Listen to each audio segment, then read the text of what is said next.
Hello, it's Jamie at Bushcraft, and I want to share a thought with you.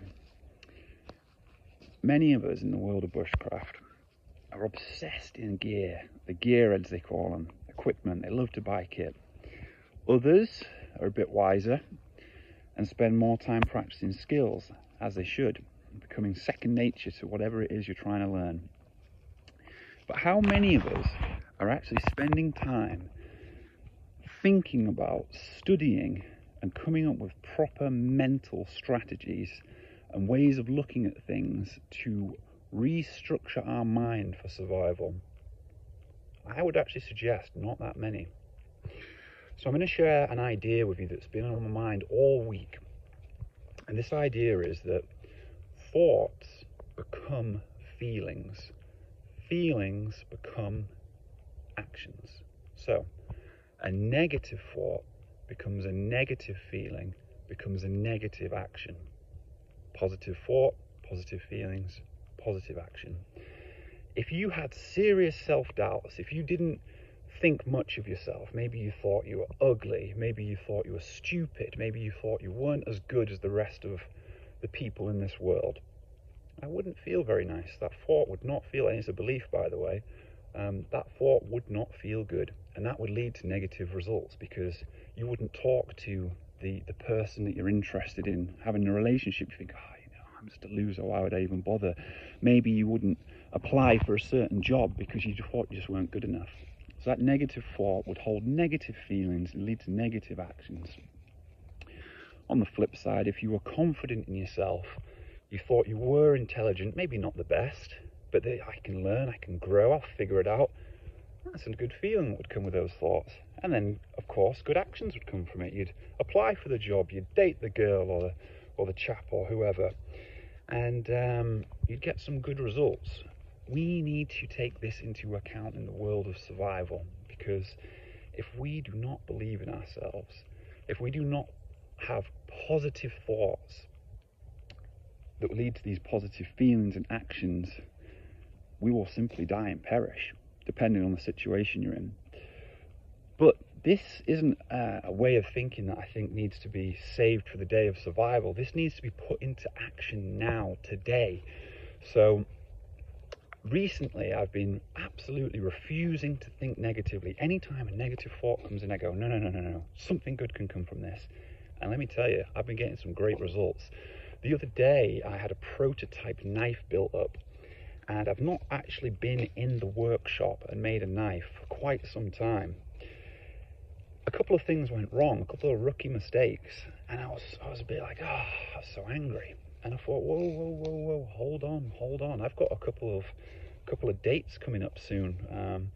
I've got someone coming up to help me write out some lesson plans for a knife making course, and I've got we're even going to be putting knives into production. I thought, if I hadn't made this mistake now, I would have made it then, and it would have been more costly then than now. So it was positive. My negative thought of, I've made this little rookie error, has now become a positive thought. I am so grateful I made it now. I had a choice at that crossroads. I had a choice to sit in the depths of despair or to take from it. I'm going to take this to another level now. Last year, my brother died. This is my younger brother. I call him my little brother, but I think he might be a touch taller than me. We argue over that. I'm taller than him. And he was my bestest best friend. I love him to bits. He knows me inside out and vice versa. People sometimes say to me, I'm very sorry for your loss. I have had no loss. I can choose to think I've had a loss, or I can choose to think I've had a gain.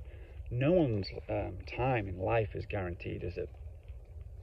Well, I think about my brother, and I think about what I gained. I turn it into a positive thought, and it feels great. It feels good. When I think about him, I smile. I think to myself, I had this wonderful, wonderful younger brother that was my best friend. Okay, I miss him. I'd love to give him a hug today, but I am grateful that he was here in this life with me. I'm grateful that I even had a brother. Some people don't, right? So I've been very blessed.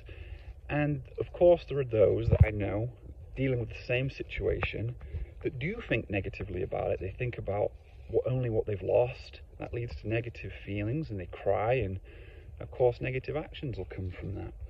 So I've putting this principle into place of refusing to think negatively and turning these negative thoughts into positive thoughts is making me actually feel joy in my life as opposed to feeling negativity. And the reason I bring up my brother is, of course, that's a very serious, I'm going to call it a survival situation. No, I'm not in the woods and that kind of thing, but it's still a big impact on the family and that kind of thing. So it is very important that in any situation we apply these mental survival skills. That's what they are, mental survival skills. And we can really turn it around. The world lies to us. We need to reprogram our mind. You've heard people talk about paradigm shifts, the way we view things. And as I'm getting older, and I'm not that old, my perception's changing all the time. So that's my message to you today. Give it a go. Refuse to think negatively. Look for the positive in things that you may think were bad and negative and was never going to lead to anything good. And that should alter the way you feel and should alter the decisions that you're making in life and the results you're getting. So I hope this is something you've enjoyed or is of use to you, because it's of use to me, and I've been getting good results for it for quite a while now actually, and I look forward to seeing you again. Thank you.